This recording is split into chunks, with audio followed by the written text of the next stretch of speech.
नमस्कार, बहुत स्वागत है आपका इंटर न्यूज पर। मैं हूं आपके साथ निहारिका श्रीवास्तव और आप देख रहे हैं मेट्रो न्यूज। गुरुग्राम में डिप्टी सीएम और दुष्यंत चौटाला ने राहगीरों में हिस्सा लिया। साथ ही उन्होंने G20 जागरूक और मैराथन को हरी झंडी दिखाई। इस दौरान डिप्टी सीएम दुष्यंत चौटाला सड़क पर बैडमिंटन खेलते नजर आए। G20 समिट को लेकर जागरूक करने के लिए इस दौड़ अभियान का आयोजन किया गया। इस दौरान डिप्टी सीएम और गुरुग्राम की डीसी निशांत कुमार यादव में बैडमिंटन खेला। दुष्यंत चौटाला ने बच्चों के साथ रस्सा खींची प्रतियोगिता भी खेली।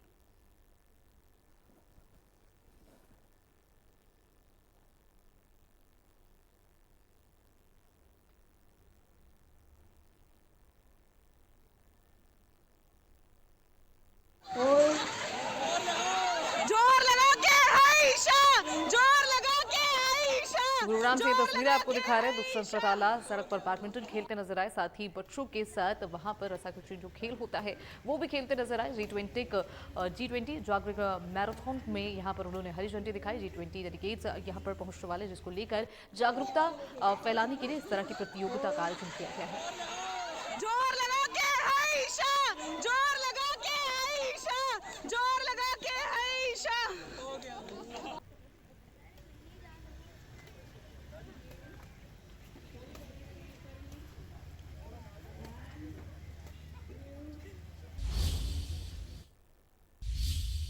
अगली खबर का रुख करें। गुरुग्राम के गांव करोला में सांसद कार्तिकेय शर्मा के लिए सम्मान समारोह का आयोजन किया गया। तो तस्वीरें आपको दिखा रहे हैं और जहां पर ये सम्मान समारोह हुआ, आपको बता दें फूलमालाओं से उनका स्वागत किया गया। वहीं पगड़ी पहनाकर भी उनको सम्मानित किया गया है। कार्तिकेय शर्मा का फूलमालाओं से यहां स्वागत हो रहा है और तस्वीरें आपको दिखा रहे हैं। तो आपको बता दें कि इस मौके पर पूर्व केंद्रीय मंत्री विनोद शर्मा के लिए कलाकार ने एक विशेष रागनी भी गाई। वहीं कार्तिकेय शर्मा ने अपने संबोधन की शुरुआत तो शायरी से की है। आपको बता दें कार्तिकेय शर्मा ने कहा कि हमने इस सबसे पहले माता पिता की सेवा करनी चाहिए। उन्होंने आगे कहा कि मैं भी अपने पिता से प्रभावित होकर राजनीति में आया हूं और पंडित विनोद शर्मा जी की पदचिन्हों पर चल रहा।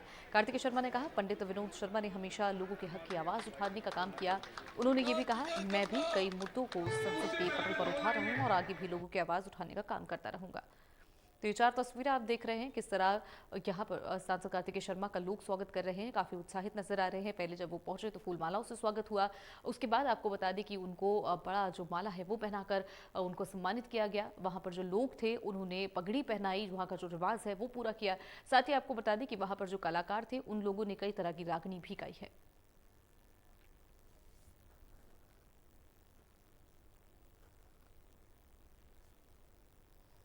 देखिए मैं आपके बीच में एक लीडर की तरह या एक सांसद की तरह या नेता की तरह नहीं आया हूँ। मैं एक भाई बेटे की तरह आया हूँ आपके बीच में, और उसी तरीके से, उसी भाव से मुझे आज बहुत खुशी है कि जिस तरीके से मुझे प्यार मिला है, सम्मान मिला है, इज्जत मिली है, आप लोगों ने, बड़ों ने, बुजुर्गों ने आशीर्वाद दिया है, माताओं बहनों ने और युवा साथियों ने साथ दिया है। आप सबका बहुत बहुत धन्यवाद करना चाहता हूँ कि आप लोगों ने मेरा मान सम्मान बढ़ाया। मैं राजनीति में आया हूँ, सार्वजनिक जीवन में आया हूँ अपने पिताजी श्री विनोद शर्मा जी के दिखाए हुए रास्ते पर, उनके पदचिन्हों पर चलने के लिए।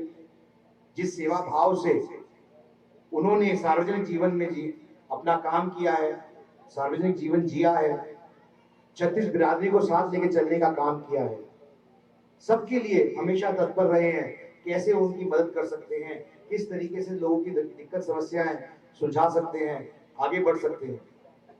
उसी भाव को, उसी सोच को देख के मैं प्रभावित हुआ और उसको देख के मैं आगे बढ़ रहा हूँ। मेरे जो नौजवान युवा साथी मेरे साथ यहाँ खड़े हैं, बहुत जोर शोर से उन्होंने इस कार्यक्रम में हिस्सा लिया।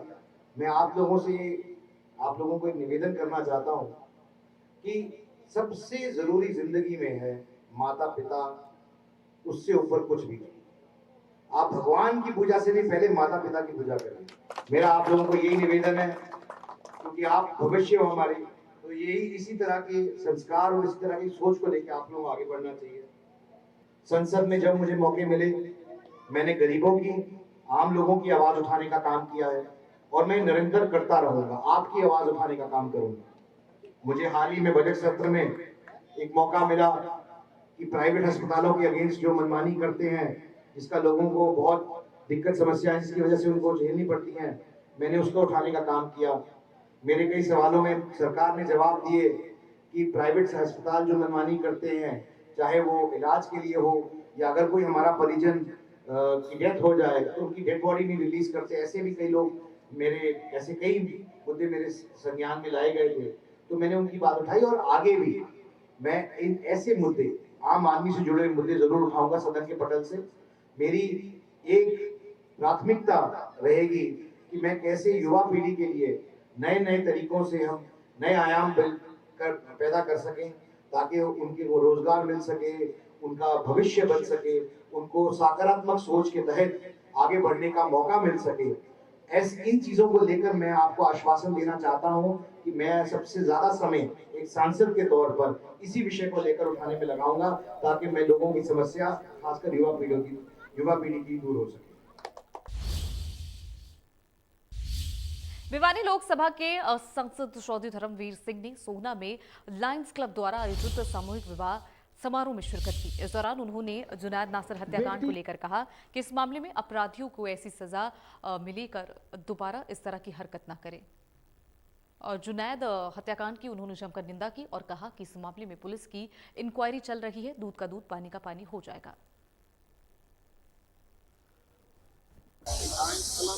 हर साल इसी प्रकार से शामिल भाभी और वैसे तो दूसरे भी जो सोशल वर्क है उनमें भी लगा रहता है। तो ये एक बहुत पुराना संगठन है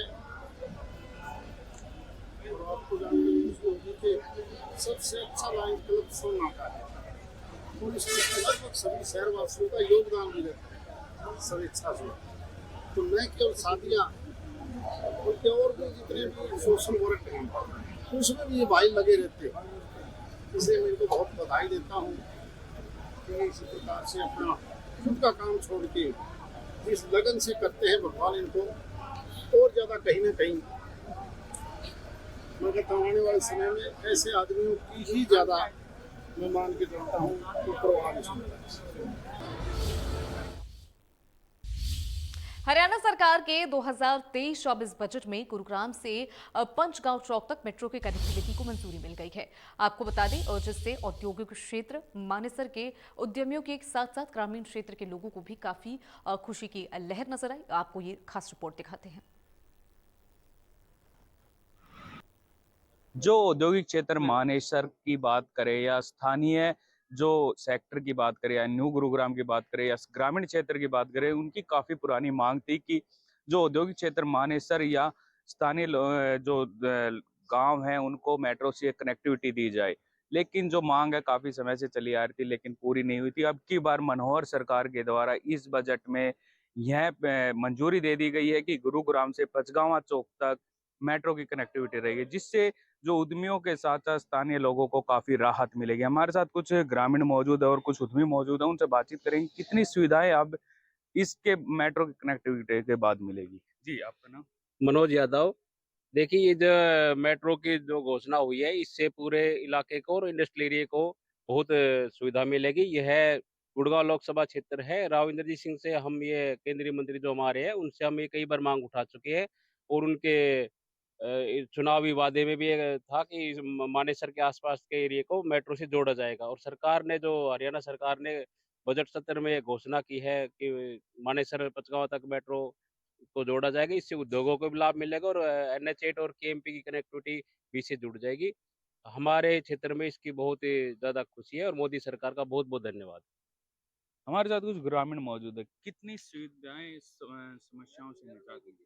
जो सीएम साहब ने हमें बजट में जो सौगात दी है गुरुग्राम टू कनेक्टिविटी पंचगांव, हमारा जो मेन बाजार है वो गुरुग्राम है और यहाँ से हमें दिन में एक बार या दो बार जाना पड़ता है अपने घरेलू सामान या कुछ भी चीजें लेने के लिए, तो हमें गुरुग्राम जाना पड़ता है।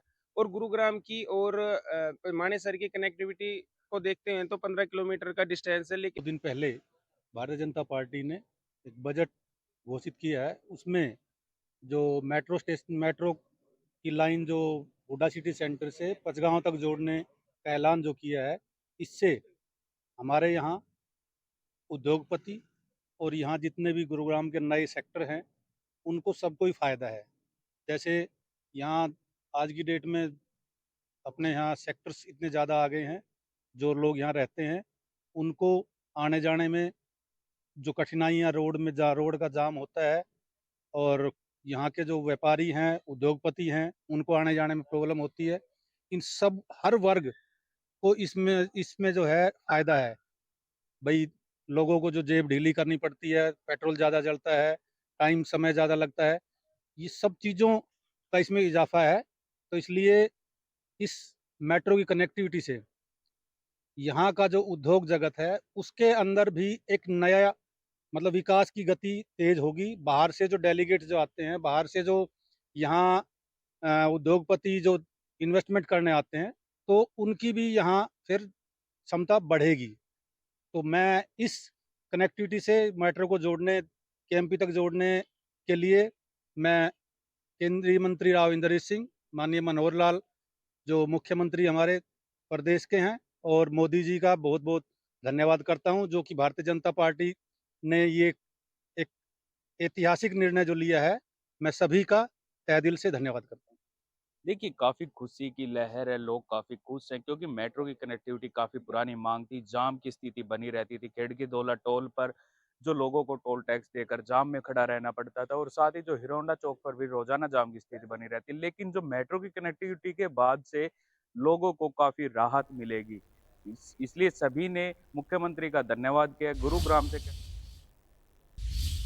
केंद्रीय राज्य मंत्री कृष्णपाल गुर्जर ने फरीदाबाद में बीजेपी कार्यकर्ताओं के साथ पीएम मोदी की मन की बात का कार्यक्रम सुना, जिसके बाद उन्होंने कहा कि पीएम मोदी ने मन की बात के दौरान हरियाणा से भिवानी की स्वच्छता का जिक्र किया और हरियाणा की तारीफ भी की, जिससे हम गौरवान्वित महसूस कर रहे। वहीं प्रदेश के बजट को लेकर केंद्रीय राज्य मंत्री ने कहा कि सीएम मनोहर लाल ने बजट में सभी वर्गों का खास ख्याल रखा है। उन्होंने कहा कि प्रदेश के हित में शानदार बजट पेश करने के लिए सीएम मनोहर लाल तारीफ के हकदार हैं। देश के यशस्वी प्रधानमंत्री आदरणीय नरेंद्र मोदी जी ने आज 98वीं बार मन की बात देश के लोगों के सामने रखी है। उसमें लोगों के जो मन की बात होती है, उनके साथ प्रधानमंत्री जी जुड़ते हैं। आज जैसे उन्होंने स्वच्छता के बारे में भिवानी शहर की चर्चा की। आज बंगाल के 700 साल बाद वहाँ पर किस तरह जो हमारी सांस्कृतिक विरासत थी, जो लोग वहाँ के मनाते थे त्यौहार, 700 साल बाद कैसे वहाँ पर उसको रिवाइव किया गया। ऐसी अनेकों बातें प्रधानमंत्री जी देश के लोगों के सामने लगातार रख रहे हैं। आज 98वीं बार उन्होंने देश के लोगों के सामने मन की बात कार्यक्रम किया है और इसके साथ साथ ये कार्यक्रम देश के हर शक्ति केंद्र पर लोगों ने अपने नेतृत्व के साथ, लोकल नेतृत्व के साथ बैठकर देखा है। सबसे पहले तो मैं बधाई देना चाहूँगा प्रदेश के मुख्यमंत्री मनोहर लाल जी को, साथ में वो वित्त विभाग भी देख रहे हैं उनको, कि उन्होंने इस बार के बजट में कोई कर नहीं लगाया है। लोगों को बहुत बड़ी मतलब उन्होंने सौगात दी है। दूसरी बात, प्रदेश की आधी आबादी को उन्होंने 5 लाख तक मुफ्त में साल में इलाज की चिरायु योजना के द्वारा घोषणा की है। और जहाँ तक फरीदाबाद की बात है, फरीदाबाद में एक अपना जो सेंटर है, जो पशु चिकित्सालय का डिजिटल सेंटर है, वो बनाने की घोषणा की है। और कई अनेक तरह की उन्होंने इस तरह की फरीदाबाद के बारे में काफ़ी घोषणाएं की हैं। मेडिकल कॉलेज की फरीदाबाद लोकसभा में पलवल की इसमें रखा गया है। तो डिस्पेंसरियों की रखी गई हैं, आधुनिक डिस्पेंसरी रखी। मतलब पूरे हरियाणा को जैसे कहते हैं सबका साथ सबका विकास, हर ज़िले को कुछ ना कुछ इस बजट में दिया गया है। सबका ध्यान रखा गया है, हर वर्ग का ध्यान रखा गया है।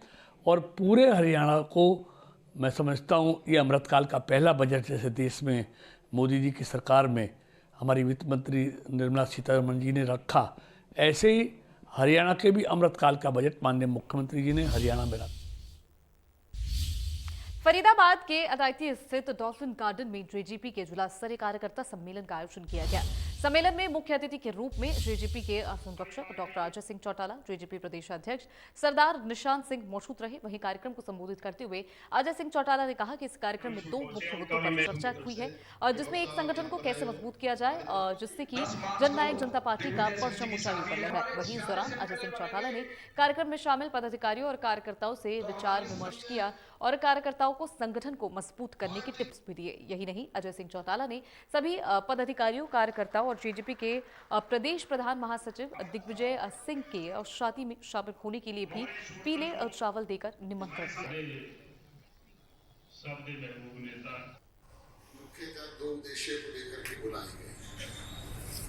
एक तो हम पार्टी के संगठन को और ज्यादा प्रभावी और मजबूत बनाने का काम किस तरीके से करें, किस तरीके से बूथ स्तर तक लेकर के जाएं और पार्टी के संगठन को ज्यादा प्रभावी बनाने का काम करें।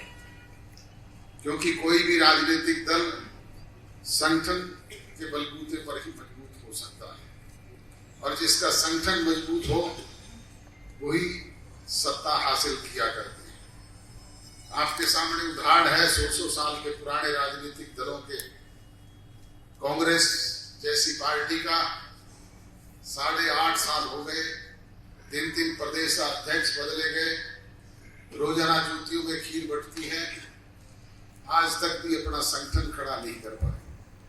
इसलिए वो ना सत्ता के नजदीक है और ना नजदीक पहुंच पाए। फरीदाबाद के सिविल अस्पताल बादशाह खान में डिसेबिलिटी प्रमाण पत्र बनवाने के लिए दिग्विजय और दिव्यांगजन के केवल इधर उधर भटकते हैं, बल्कि सिविल अस्पताल बादशाह खान और अन्य कई केंद्रों में कैंप न लगाकर जिला उपायुक्त के आदेशों की अवहेलना की है।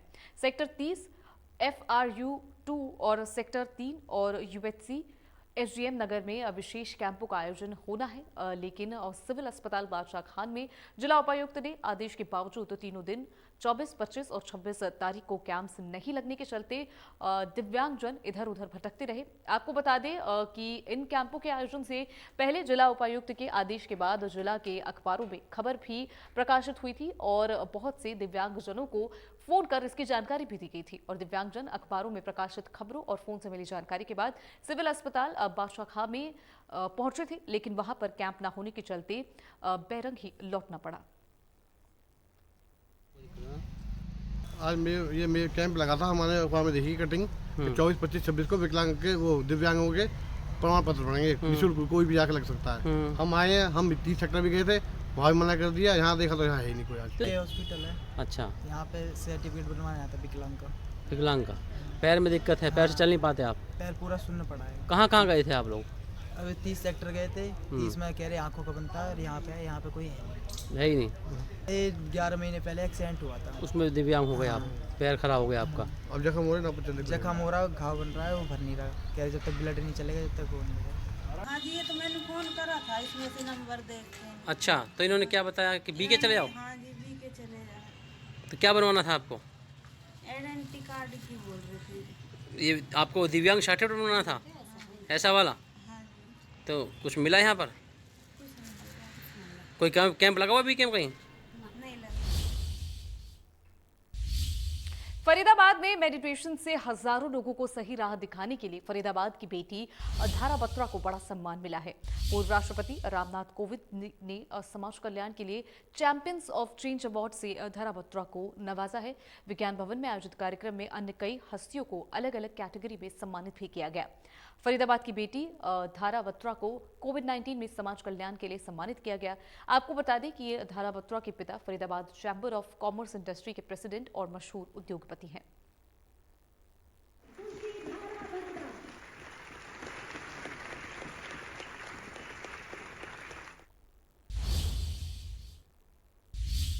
फरीदाबाद के नीमका जेल में तैनात एक महिला जेल वार्डन को 10,000 रुपए की रिश्वत लेते एंटी करप्शन ब्यूरो ने गिरफ्तार कर लिया।